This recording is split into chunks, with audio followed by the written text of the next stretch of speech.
Welcome to one style cooking. இன்னைக்கு வந்து ஒரு சூப்பரான ரெசிபி, ஒரு மட்டன் ரெசிபி தான் பார்க்க போறோம். இது நம்ம வந்து தேங்காய் அந்த மாதிரிலாம் எதுவுமே ஆட் பண்ண போறது கிடையாது. ஒரு சூப்பரான ரிச் அண்ட் டேஸ்டா நல்ல ஒரு மதுரை ஸ்டைல்ல எப்படி பண்ணலாங்கிறத வாங்க வீடியோல போய் பார்க்கலாம். ஃபர்ஸ்ட் இதுக்கு ஒரு கிலோ அளவுக்கு மட்டன் எடுத்துக்கோங்க. நல்லா ஃப்ரெஷ்ஷான மட்டனா எடுத்துக்கோங்க. 1 கிலோ மட்டனுக்கு 1 ஸ்பூன் போல ரெட் சில்லி பவுடர் ஆட் பண்ணிக்கலாம். இதோட கொஞ்சம் மஞ்சள் தூள், 1 ஸ்பூன் போல கல்லுப்பு, இதெல்லாம் சேர்த்து நல்லா மிக்ஸ் பண்ணிக்கலாம். இப்போ நம்ம ஊர்லலாம் மட்டன் வாங்கணும்னு நினச்சிக்கோங்களேன், அது வந்து உங்களுக்கு ஒரு 4 விசில், இந்த மாதிரி சில பேருக்கு 5 விசில்லே நல்லா வந்து குக் ஆயிரும். ஆனால் இங்கே ஒமானை பொறுத்த மட்டும் மட்டன் வந்து ரொம்பவே ஹார்டாக இருக்கும். இங்கே நம்ம ஒமானில் மட்டன் வாங்கினோம் அப்படின்னா குறைஞ்சது ஒரு 8 விசிலாவது அடிக்கணும். அப்போ தான் வந்து அந்த மட்டன் வந்து நல்லா நம்மளுக்கு குக் ஆகும். இப்போ நல்லா மிக்ஸ் பண்ணியாச்சு. இப்போ வந்து தண்ணி வந்து ரொம்ப கம்மியாக தான் ஊற்றணும். கரெக்டாக மட்டனுக்கு கீழே வரைக்கும் ஊற்றிக்கலாம். மட்டனுக்கு மேலே வர வேண்டாம். நல்லா மிக்ஸ் பண்ணிக்கோங்க. மட்டன்லேருந்து நம்மளுக்கு தண்ணி நல்லா வெளிவரும். இப்போ நம்ம மூடி வச்சிடலாம் குக்கரை.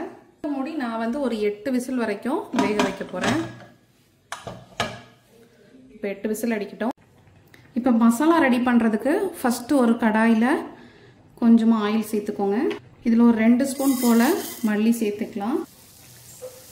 1 ஸ்பூன் மிளகு, ஒரு 1/2 டீஸ்பூன் பெருஞ்சீரகம், ஒரு 1/4 டீஸ்பூன் நம்ம நார்மலாக சமையலுக்கு யூஸ் பண்ணுற ஜீரகம், இதோடவே ஒரு சின்ன துண்டு பட்டை, 4 கிராம்பு, 3 ஏலக்காய், இதோட கொஞ்சம் சின்ன வெங்காயம் ஆட் பண்ணிடலாம்.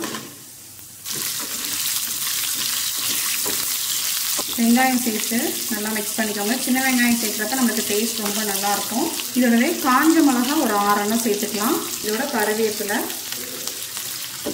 இதெல்லாம் சேர்த்து நல்லா வந்து ரோஸ்ட் பண்ணிக்கலாம். இந்த மாதிரி வறுத்து செய்கிறப்ப ஃப்ளேவர் ரொம்பவே நல்லாயிருக்கும். இப்போ இது கூட இன்னொரு பொருள் ஆட் பண்ண போகிறேன். ஒரு 6 முழு கேஷ்யூ நட் சேர்த்துருக்கேன். முழுசாக உள்ளதை நீங்கள் உடச்சி வச்சுருந்தீங்கன்னா ஒரு 12 சேர்த்துக்கோங்க. இது வந்து பார்த்திங்கன்னா உங்களுக்கு அந்த கிரேவிக்கு வந்து நல்ல ஒரு திக்னஸ் கொடுக்கும். நம்ம தேங்காய் இந்த மாதிரிலாம் எதுவுமே அரைச்சி ஊற்ற வேண்டாம். திக்னஸும் கொடுக்கும், சேம் டைம் ரிச்னஸும் உங்களுக்கு அதில் இருக்கும். இப்போ வந்து வெங்காயம் வந்து ஆல்மோஸ்ட் நல்லா வதங்கிடுச்சு. மசாலா வாசனையும் நல்லா சூப்பராக அடிக்குது. இந்த ஸ்டேஜில் ஒரு முழு பூண்டு உரிச்சு சேர்த்துருக்கேன். அது கூடவே கொஞ்சமாக இஞ்சி, இதை வந்து நல்லா கட் பண்ணி போட்டு வதக்க வேண்டாம். நம்ம லாஸ்ட்டு சேர்த்துட்டு அடுப்பை ஆஃப் பண்ணிடலாம். அரைக்கப்ப நம்மளுக்கு வந்து இது எல்லாமே சேர்த்து மொத்தமாக நல்லா ஃபைன் பேஸ்ட்டாக அரைச்சி எடுத்துக்கணும். இப்போ நம்மளோட மசாலா ரெடி ஆகிடுச்சு. இது நல்லா ஆற வச்சு நம்ம இப்போ அரைச்சி எடுத்துக்கலாம். இப்போ ஒரு இரும்பு கடாய் எடுத்துக்கோங்க. இரும்பு கடாய்ங்கிறப்ப உங்களுக்கு நல்லா சூப்பராக இருக்கும். இதில் ஆயில் சேர்த்துட்டு கொஞ்சம் பெருஞ்சீரகம் சேர்த்துக்கலாம். 2 காஞ்ச மிளகாவை நல்லா கிள்ளி சேர்த்துக்கலாம். இதோட கருவேப்பிலை, இதுக்கு வந்து நான் 2 சின்ன சைஸில் உள்ள வெங்காயம் சேர்த்துருக்கேன். பெரிய வெங்காயம், நீங்கள் வந்து சின்ன வெங்காயம் கூட ஆட் பண்ணிக்கலாம். இதை சேர்த்து நல்லா வந்து மிக்ஸ் பண்ணிக்கணும். இதுக்கு வந்து தக்காளி இந்த மாதிரிலாம் நம்ம எதுவுமே ஆட் பண்ணணும்னு அவசியம் இல்லை. தக்காளி சேர்த்திங்கன்னா உங்களுக்கு அதில் ஒரு புளிப்பு டேஸ்ட்டு அந்த மாதிரி அந்த டேஸ்ட் வந்து மாறிடும். இது வந்து நல்லா காரசாரமாக இருந்ததுன்னா ரொம்ப நல்லாயிருக்கும். சாதத்தோட சுட சுட வச்சு சாப்பிட்றப்ப, இல்லைனா இட்லி, தோசை, பரோட்டா கூடலாம் வச்சு சாப்பிட்றப்ப ரொம்பவே நல்லாயிருக்கும். இப்போ பாருங்கள், வெங்காயத்தோட கலர் வந்து ஓரளவுக்கு கொஞ்சம் சேஞ்ச் ஆகிருக்கு. இப்போ இதில் நம்ம ஏற்கனவே வதக்கி அரைச்சி வச்சுருக்கோம் இல்லையா, அந்த மசாலா பேஸ்ட்டை வந்து ஆட் பண்ணிக்கலாம். நல்லா ஃபைனாக அரைச்சி வச்சுக்கோங்க. இப்போ இந்த மசாலா எல்லாம் சேர்த்து நல்லா குக் பண்ணிக்கலாம். இரும்பு சட்டியில் பண்ணுறப்ப நல்லா நம்மளுக்கு சுருளை கிடைக்கும். இது வந்து ஒரு 2 நிமிஷம் மட்டும் அந்த ரா ஃப்ளேவர் நல்லா குக் ஆகணும். ஏன்னா நம்ம இஞ்சி பூண்டு வந்து ரொம்ப வதக்கலை இல்லையா, அதனால் வெங்காயமும் சேர்த்துருக்கோம். அதனால் இது ஒரு 2 நிமிஷம் மட்டும் அந்த மசாலாவோட ரா ஃப்ளேவர் போக நல்லா வந்து குக் பண்ணி எடுத்துக்கோங்க.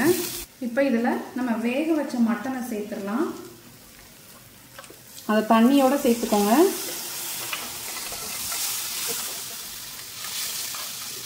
இப்போ அதை நல்லா மிக்ஸ் பண்ணி விட்டுக்கலாம். அந்த நம்ம ஏற்கனவே மசாலா அரைச்சி சேர்த்துருக்கோம் இல்லையா, அது இந்த மட்டன் வேகிறப்பவே நம்ம வந்து சில்லி பவுடர் எல்லாமே சேர்த்துருக்கோம். இது எல்லாம் சேர்ந்து நல்லா அந்த தண்ணி எல்லாம் நிறையா இருக்குது பாருங்கள், இதெல்லாம் நல்லா வந்து வத்தணும். நல்லா ஹை ஃப்ளேமில் வச்சு நல்லா கொதிக்க விடுங்க. மசாலா எல்லாத்துக்கும் சேர்த்து கொஞ்சமாக கல்லுப்பு ஆட் பண்ணிக்கலாம். இப்போ இது நல்லா வந்து கொதிக்கணும். அந்த மசாலா எல்லாம் சேர்ந்து நல்லா கொதிச்சு காயிட்டு ஒரு 5 மினிட்ஸ் நல்லா கொதிக்கட்டும். நம்மளுக்கு கன்சிஸ்டன்சி வந்து கரெக்டாக வந்துடும். அந்த மட்டன்லேயும் அந்த மசாலா எல்லாம் ஊறி நல்லா சூப்பராக இருக்கும் சாப்பிட்றதுக்கு. இப்போ பார்த்தீங்கன்னா ஒரு 10 நிமிஷத்துக்கு மேலே ஆயிடுச்சு. அந்த மட்டனில் உள்ள தண்ணி எல்லாம் நல்லா வற்றி நல்ல ஒரு சுக்காவுக்கும் அந்த செமி கிரேவியாகவும் இருக்குது பாருங்கள். அந்த ஆயிலெலாம் நல்லா பிரிஞ்சு வந்திருக்கு நம்மளுக்கு. இந்த ஸ்டேஜில் கொஞ்சமாக கொத்தமல்லி இலையை தூவிடலாம். நல்லா ஃபைனாக சாப் பண்ணி சேர்த்துக்கோங்க. உங்களுக்கு வந்து கொஞ்சம் இன்னும் ட்ரையாக வேணும், ஒரு சுக்கா மாதிரி நல்லா வரட்டி சாப்பிட்ணுன்னு நினச்சிங்கன்னா இதே வந்து இன்னும் ஒரு 5 மினிட்ஸ் வச்சிங்கன்னா சூப்பராக ஆயிரும்.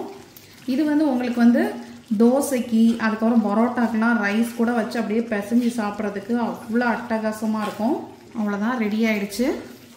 இப்போ நம்ம அடுப்பை ஆஃப் பண்ணிடலாம். பாருங்கள், ரொம்பவே சூப்பராக நம்மளோட அந்த மட்டன் செமி கிரேவி ரெடி ஆகிடுச்சு. நல்ல வாசனையோடு இருக்குது. மட்டனும் நல்லா சூப்பராக வந்து குக் ஆகிடுச்சு. பார்க்குறதுக்கே அவ்வளோ அட்டகாசமாக இருக்குல்ல. கண்டிப்பாக நீங்களும் உங்கள் வீட்டில் ட்ரை பண்ணி பாருங்கள்.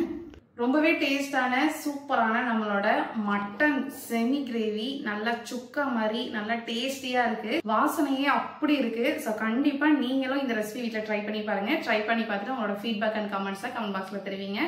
நெக்ஸ்ட் ஒரு சூப்பரான இன்ட்ரெஸ்டிங் வீடியோட மீட் பண்ணுறேன். தேங்க்யூ, பாய்.